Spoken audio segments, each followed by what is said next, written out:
The hero shooter genre fully started in 2007 with Valve's Team Fortress 2. A bunch of unique characters with custom abilities fight it out in contained arenas while sometimes trying to maintain a point or objective. Finger butthole. I wasted my. Each character has their own looks, weapons, abilities, and playstyle. The character silhouettes instantly recognizable, and each hero gets their own animated short. But most importantly, they fleshed out the world within other forms of media. TF2 standardized the gameplay, and also the marketing, for any hero shooter to come. Flash forward 2016, a game we all know and some love, Overwatch, released to what some forget was critical acclaim. The gunplay was fun, the PvP was snappy, and the characters had good lore. That's right, Blizzard followed in Valve's footsteps and led their game's release with their own shorts. These character explorations, gunplay, and competitive potential made Overwatch quickly skyrocket, eventually surpassing its predecessor.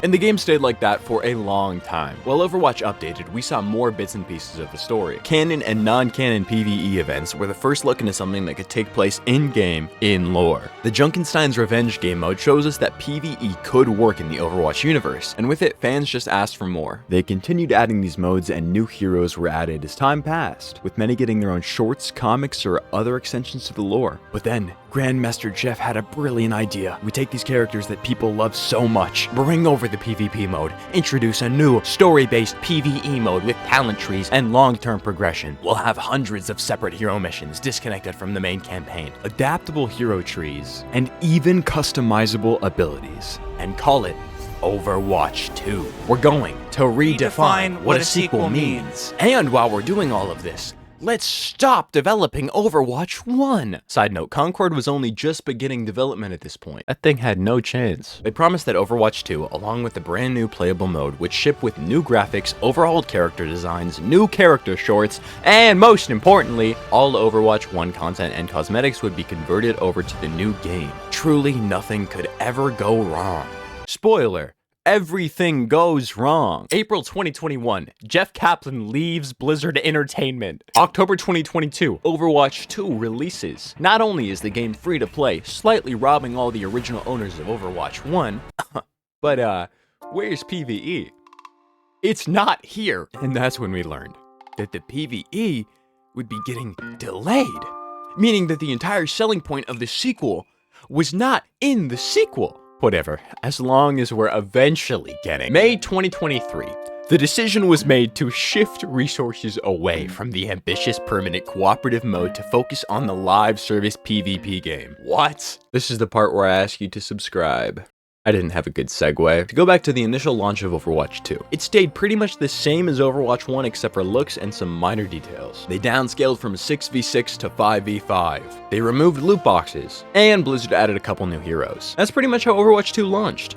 Oh, and it needed your phone number. A free version of the same game with an arguably more aggressive monetization method, Battle Pass, that has the exact same gameplay as the first. The situation got worse when people realized Blizzard had stopped developing the first game, with promises that it was because the second was in development, but if there was nothing new in Overwatch 2, except one game mode they copied from TF2 and some maps, that meant the scrapped content was literally the only thing they had worked on in the last few years. People got so mad that it was just the same repackaged product that it became the lowest reviewed game on Steam. After the announcement that they were scrapping the whole long-term PvE mode, they released 3 half-baked story missions, but they're a shell of what we were promised, especially given the fact that you have to pay to play. No leveling systems, no in-depth character progressions. It's easier if I explain. So the basic story of Overwatch 1. These sentient androids called the Omnics had a war with humanity. A group of heroes called Overwatch bands together to fight back against them. Eventually, the Omnic deviants fall, and Overwatch is disbanded by the government. Years pass, and an Omnic group called Null Sector begins attacking. Winston, this big gorilla,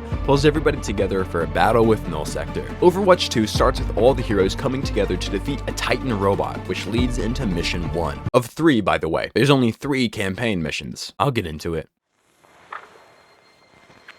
We're being overrun! Null Sector is everywhere! Look, if anyone is listening, we could use some help. I'll hold him as long as I can! We see Overwatch flying into Rio, a city under attack by Null Sector. A local called Lucio is fighting them off and eventually teams up with the OW. Fucking OW. How's Overwatch enjoying our city? It's beautiful! Except for all the killer robots! One thing I will say is that the classic Overwatch charm is no doubt still here. Most of the dialogue, the cinematics they had for the missions, it just felt right at home with the others. It's just sad that we probably won't be able to see the hundreds of voice lines that the actors have claimed to have recorded. The group's plan is to destroy the giant ship in the sky, since it's the thing spawning so many bots into Rio. The missions are made up of basic Overwatch gameplay. You know, the system built for PvP, and almost entirely carried by the character interactions throughout. One thing that's not in regular Overwatch, you can open doors! Look at that! I tried to punch it. Here's where we fight our first bad guy, where I started to realize that for my character at least, these things were just gigantic bullet sponges, which means this is only going to take significantly longer than I thought it would. I push past another wave of bots, break a thing, check my sensitivity, break a thing. We get introduced to a flying enemy that brings in a trend we'll see followed. Every new variant of the enemy is just a slightly more annoying version of the last with more HP. After the big buildup of mindlessly killing a bunch of enemies, I got pulled out of my camera to watch something drop in. Oh, that's a visual glitch. And I got to fight the most standard mini-boss you could imagine. We leave the robot bits on the beach and hop in our Pelican to go blow up the big ship like it's Reach. I learned I can res my teammates, meaning vice versa, they could definitely res me, and that just made me scared for the future. Please res me! Fought some enemies. Oh hey, another door! It leads us to the reactor room, where, oh no, I started shooting it and something bad happened. Audible sigh. Not even worth coming up for a bit for this guy. I do have a bit for the reactor though. It exploded. Like me. In your mom! We're given limited time to escape the ship. They have a little fake out where you think someone might not make it, but it's Blizzard, so of course no one's gonna die. Except for the big bad villain they built up for 8 years. But I'm getting ahead of myself. Hype moments and aura. Dude, all this is hype moments and aura. Lucio joins Overwatch. We see some old faces, some new faces, and sent on our next mission. Overall, so far, it really is just boring battle, open door, interact with object, mini boss. The gameplay for the characters feels clunky because this isn't their environment. Tracer's pulse bomb in its current state, for example, doesn't really have a strong place in the loop, as opposed to something like Cassidy's ult. Please evacuate to the ferry terminal. Final evacuations are underway. All remaining civilians get to the ferry terminal. This is your last chance to get out of the city. We enter Toronto. Null Sector, as is standard for the world, is attacking. An ex-Overwatch agent, Sojourn, is defending this place. I f***ing love hype moments in aura. We get another hype moment and hear that Null Sector is kidnapping Omnic civilians, not killing them. The first part of Mission 2 is a defend the objective sort of thing. We need to defend the boat so the civilians can escape during moments of downtime. It's a pretty standard wave, except for these slicers that come up in packs and attack with lasers. Are you f***ing kidding? Since I don't have any masochist friends that I'm aware of, I was alone for this playthrough of $15 Overwatch 2 3-mission Andy. These dogs overpowered me a few times as the NPCs seem to not attack anything too close to the point. Brutally difficult for like a single player protect the objective mission, by the way. You're definitely supposed to play this with other people. But I still won, and the ferry moved on, as did we. We learned that an Omnic named Claire is stuck in town, and we need to rescue her.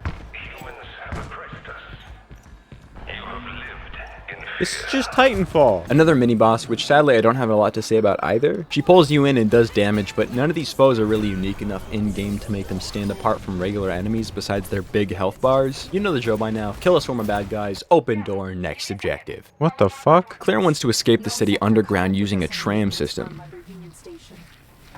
Whee! Surely nothing could go wrong in this scripted train sequence. Oh hey, an Omnic! Oh hey, the thing from ODST! So it's clear Null Sector is taking these civilians and planting a device onto their head to assumingly take control of the host body, since we, spoilers, later learn that these bodies no longer have a memory bank. The bigger problem is that I'm not reading anything in this Omnic's memory banks. He's still alive, but it's like the essence of who he is gone. After witnessing what I could only assume is a murder, we have to protect Claire from the brain suckers while she works her magic to get us out of here. Where are my teammates, dog? What are you doing? Where are you going? Where are you going? That's not— You know what I will say is the environments though, very cool. Blizzard, always pretty good at that. Once we were just about to leave.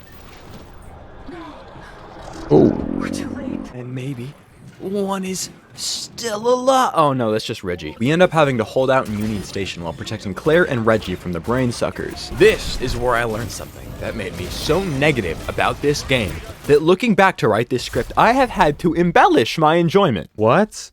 Oh, you're kidding. You're kidding. I have to redo the whole thing? Oh my god. God! Oh, I'm doing normal. That's awful. You're telling me if I mess up 3 times on any difficulty of the mission, it resets to the beginning of the mission. The issue with this now is that the enemies are so easy to kill, it's not even fun to play. There's not really a balance here. It's sort of lame that the easiest difficulty is too easy and the next one up resets you immediately if you just die. Once I finally beat Union Station, I say, as if it wasn't just me standing in the same spot shooting in the same area. Oh, that was good. That was a good clip. We made our way through Central Park and onto the ship. Genji says he needs to find my main, I must find Master Zenyatta. and these two go off to find a character I haven't played since 2016. Torbjorn! Of course! So, mission 2. I did not like this one. I let the lack of action slide for the first one since it was establishing, but that should have been the mission that hooked me into the campaign, especially given the fact that it was twice as long. The mission consisted almost entirely of me killing the same 3 to 4 kinds of bots, and that's it. That's the gameplay here. It feels like when I'd boot up the training stage when I was a kid to see if I could hit all the moving targets. When they scrapped the PvE system, the only way to make the current hero gameplay feel fun in this environment would be to make the environment the fun part, and whatever amalgamation of Blizzard teams and contract workers that made this mess failed to deliver on that part. It's not even that I hate the campaign. I'd probably play it again with friends, but it's agonizingly annoying and drawn out for something that I was originally complaining had so little content. With all that in mind, I'd like to direct your attention to the third and final story mission for Overwatch 2.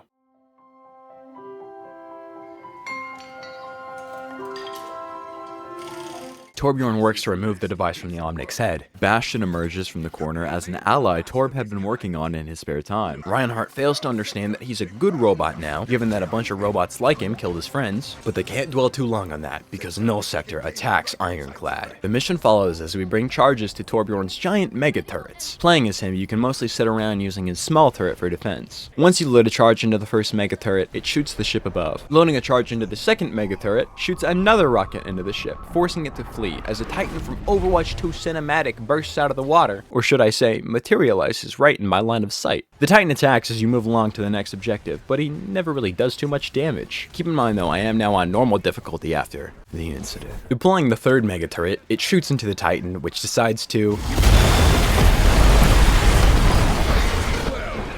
That was far from ideal. Since we've used up all our charges and turrets, Torb wants to use his experimental new gun. You're given 2 mini freeze and 2 mini knockback turrets to help out with the oncoming 3 waves of attacks. Once you defeat these waves of Null Sector, the Mega Cannon readies up and defeats the Titan. That was it! That was the entire Overwatch campaign?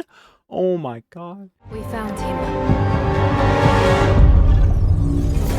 And it's a cliffhanger. Oh my god, and it's a cliffhanger. In a cutscene, Torbjorn refuses to join Overwatch, but sends Bastion along to help the team. We see Zenyatta used to be tight with the big bad Null Sector guy, Ramatra, and that's it. That's the campaign. For something so limited, you almost wonder, why? Why have a collection of pointless, purchasable, unfun aim trainers? With my death more than halfway into Mission 2, the campaign totaled to about an hour and a half, and my honest review, not fun alone. Would be fun with friends, but so is Highguard. So, my only gripe when I originally played the story mode was its ending, mostly that it ended on a cliffhanger, as we saw with Ramatra leading the Null Sector uprising. And it stayed like that for a long time, until, and this is gonna sound cliche, until a miracle happened. For its 10th anniversary, the Overwatch team announced that they were going to update their game. Let's see what they're up to. They killed my boy Doomfist! No, but all jokes aside, it's great to see that they're doing shorts again. I remember one of people's biggest complaints back in the day was the lack of an Overwatch TV show. In fact, they've actually started going way harder on the lore, giving us motion comics, lore drops, hero trailers, and in-game events, and absolutely no hero missions. I wonder if those will come back.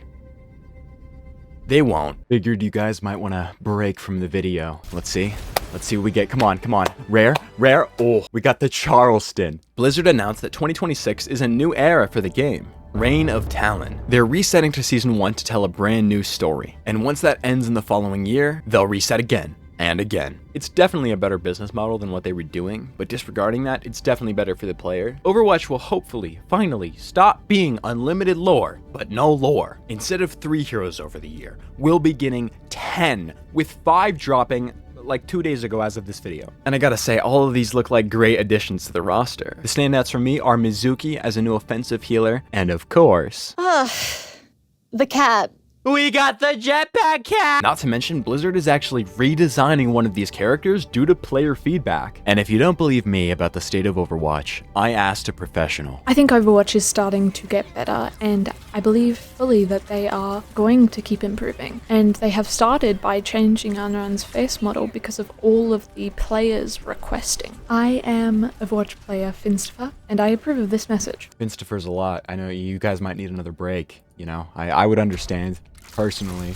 What, is that a legendary? No, god damn. They've promised to reshape the world with these new heroes, along with new maps, voice lines, and all the stuff. I don't care about any of the new skins except for this one. Another side tangent because I think they're funny. I was gonna try and find some old Overwatch clips for this video, but the only thing I could find was me doing an old map glitch as Doomfist. But you know what? I think this is great. One thing I've got to mention is the updated engine that's being worked on. Updated cloth, lighting, and hair effects that they'll be implementing later this year. They're also splitting the heroes into sub-roles to make what they do more clear. OGs remember when they did this the first time. With this, they're updating perks and quote-unquote reworking some classic heroes. And they also fully revamped the UI, completely redoing nearly everything you'll see in lobby. Look how small missions are. They don't care, do they? Because they won't give us story missions, the next best thing is team-based, lore-focused missions that affect the story!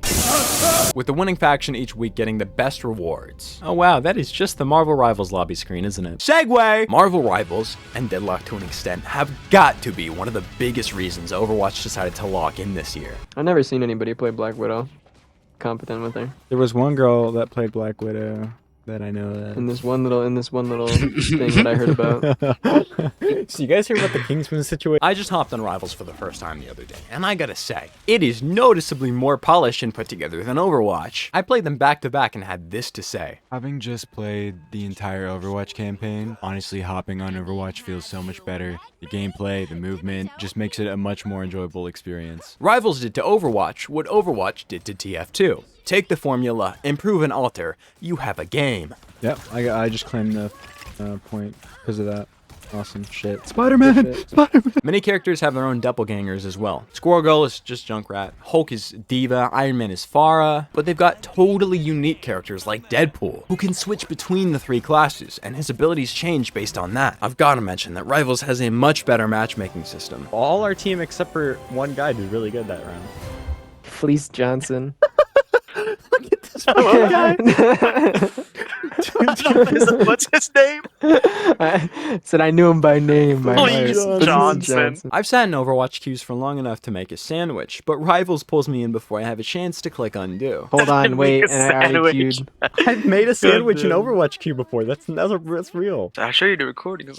back in the day, we used to queue in Overwatch and then go make food. Once you get in game, the heroes feel nicer to play. The third-person camera allows for an overall better gameplay experience, in my opinion. Gotcha.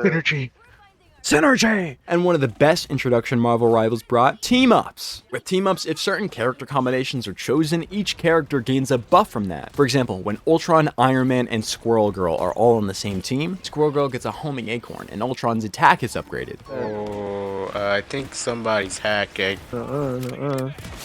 Yeah, she's hacking. That's that new team-up she has with Hawkeye. I just checked, and you can actually see where Rivals released on Overwatch's SteamDB site. And side note, as of writing, this is the first day of the season. Look at that spike. Why do you do that? Why do you look like that?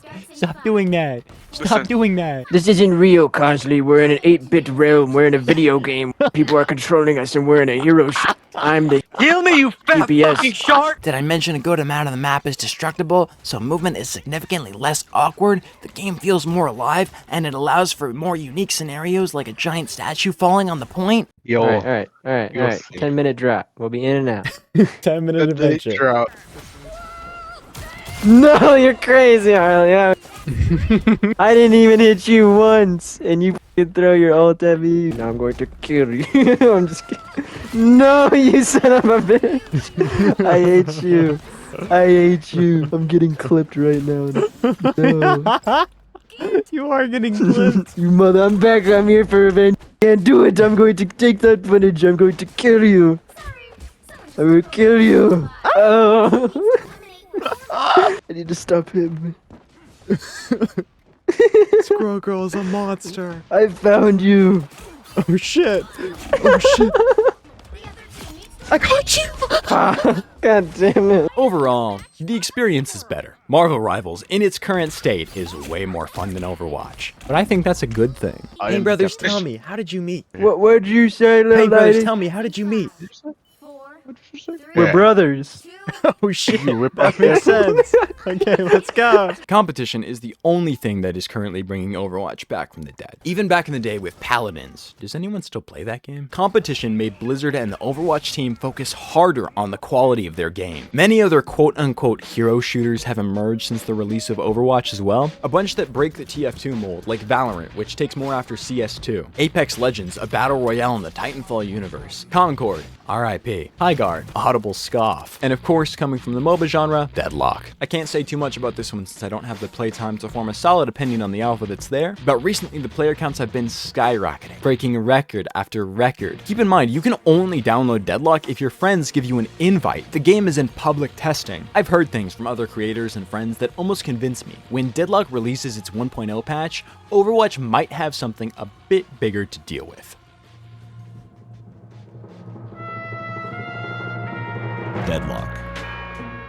Valve's newest game is a magnificent love letter to what makes games interesting, taking genres and ideas that have been around for decades and evolving them into one of the most soul-filled, artistic, competitive experiences out there. And I don't say that lightly. Look at these characters. Graves, a dark necromancer with quirky Wednesday Addams, the original, of course, inspired dialogue. Victor, a pained being who doesn't know his purpose, merely that he was brought into the world and forced to suffer for no rhyme nor reason. You can learn these things not by reading a description, not by watching an hour-long video explaining their lore. All you have to do is look at the character. Look at them. Read the short words describing their class, and you can understand who they are near perfectly.